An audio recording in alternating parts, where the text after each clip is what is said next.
जे उपमुख्यमंत्री म्हणत आहे की कशाला वारंवार कर्जमाफी मागता। हरामखोरांनो, वारंवार तुम्ही पक्ष बदलता, वारंवार तुम्ही सत्तेसाठी एकत्र येता, तुम्ही लबाडी करता। कधी शेतकऱ्यांनी तुम्हाला विचारलं का तुम्ही कशासाठी पक्ष फोडून सत्ता स्थापन करता म्हणून?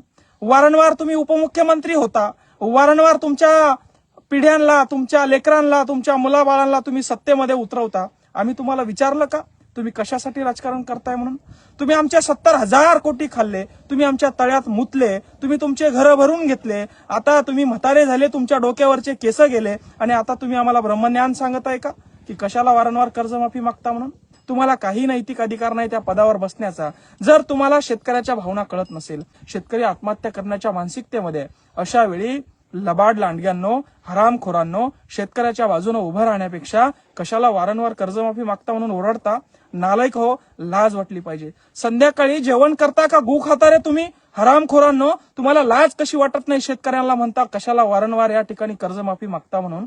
जर तुम्हाला मायबाप व्हायचं नसेल, जर तुम्हाला ती खुर्ची झापणार नसेल, तुमच्या पोरांना मोठं करण्यासाठी, तुमच्या ढेऱ्या वाढवण्यासाठी, तुमची संपत्ती जमा करण्यासाठी ते पद नाहीये।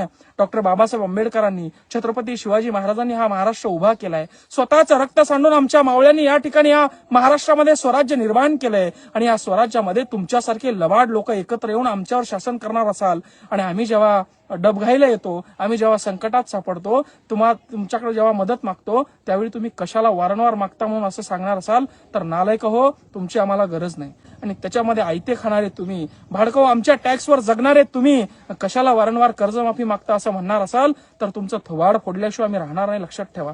तुम्ही शेतकऱ्याचा अंत बघताय। आता शेतकरी शांत आहे, शेतकऱ्याची मका उगून आलेली आहे, शेतकऱ्याची कपाशी उद्ध्वस्त झालेली आहे, कपाशीच्या वाथी झालेल्या आहे